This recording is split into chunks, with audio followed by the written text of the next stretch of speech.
की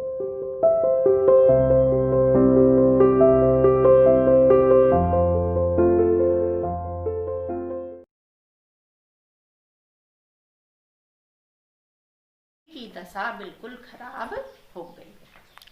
प्रश्न 3, घमंडी की आंख से तिनका निकालने के लिए उसके आसपास के लोगों ने क्या किया? घमंडी की आंख से तिनका निकालने के लिए उसके आसपास के जो लोग थे उन्होंने एक कपड़े की मूठ बनाकर, मूठ क्या होता है? कपड़े की छोटी सी पोटली होती है, जैसे ये कपड़े की छोटी सी पोटली बनाकर आंखों में उसकी आंख पर लगाई और तिनका निकालने का प्रयास किया।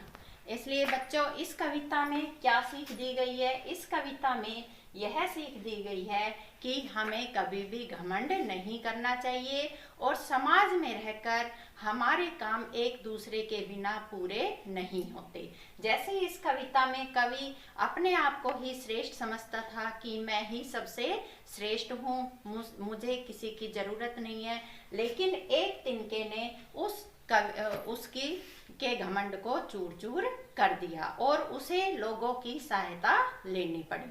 इस तरह से इस हेलो बच्चों, welcome to CR international school online study system. बेटा, आप सब कैसे हो? मैं आशा करती हूँ कि आप सब सेफ होंगे। बेटा, आज हम कक्षा 7वीं में पाठ 13 में एक तिनका नामक कविता के प्रश्न उत्तर के बारे में जानेंगे। इसमें क्या कहा गया है? इसमें ये कहा गया है कि किसी को भी घमंड नहीं करना चाहिए। अगर कोई घमंड करता है तो उसका घमंड तोड़ने के लिए एक तिनका ही काफी होता है।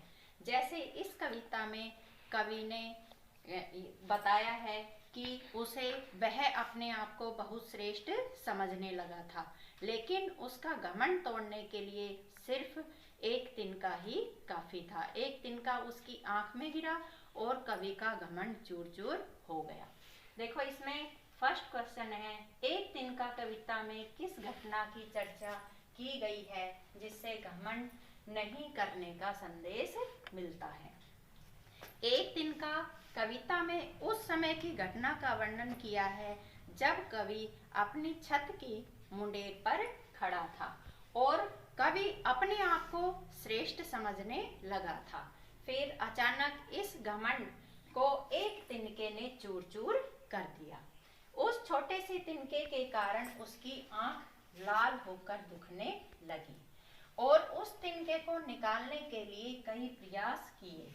जब किसी तरीके से वह तिनका निकल गया, तब कवि को समझ में आ गया कि उसका अभिमान तोड़ने के लिए एक तिनका भी बहुत है।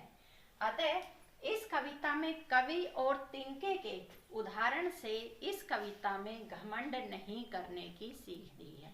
देखो बच्चों, हमें किसी को भी घमंड नहीं करना चाहिए। जैसे इसमें कवि है, कवि का घमंड दूर करने के लिए एक तिनके ने उसका घमंड दूर कर दिया था, इसलिए हमें घमंड नहीं करना चाहिए।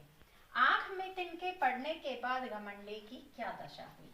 आंख में तिनका पड़ने के कारण घमंडी की आंखें दर्द के कारण लाल हो गईं। आंसू बहने लगे, वह बेचैन हो गया और किसी भी तरह से आंख में से तिनका निकालने का प्रयत्न करने लगा। एक छोटे से तिनके ने कवि की आंख को बिल्कुल लाल कर दिया और उसकी आंखें दुखने लगी। इस तरह से एक छोटे से तिनके के कारण घमंडी की दशा बिल्कुल खराब हो गई। प्रश्न 3, घमंडी की आंख से तिनका निकालने के लिए उसके आसपास के लोगों ने क्या किया?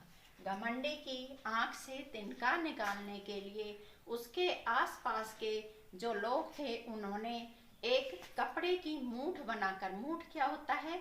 कपड़े की छोटी सी पोटली होती है, जैसे ये कपड़े की छोटी सी पोटली बनाकर आंखों में उसकी आंख पर लगाई और तिनका निकालने का प्रयास किया। इसलिए बच्चों, इस कविता में क्या सीख दी गई है? इस कविता में यह सीख दी गई है कि हमें कभी भी घमंड नहीं करना चाहिए और समाज में रहकर हमारे काम एक दूसरे के बिना पूरे नहीं होते। जैसे इस कविता में कवि अपने आप को ही श्रेष्ठ समझता था कि मैं ही सबसे श्रेष्ठ हूँ, मुझे किसी की जरूरत नहीं है, लेकिन एक तिनके ने उसकी के घमंड को चूर चूर कर दिया और उसे लोगों की सहायता लेनी पड़ी। इस तरह से इस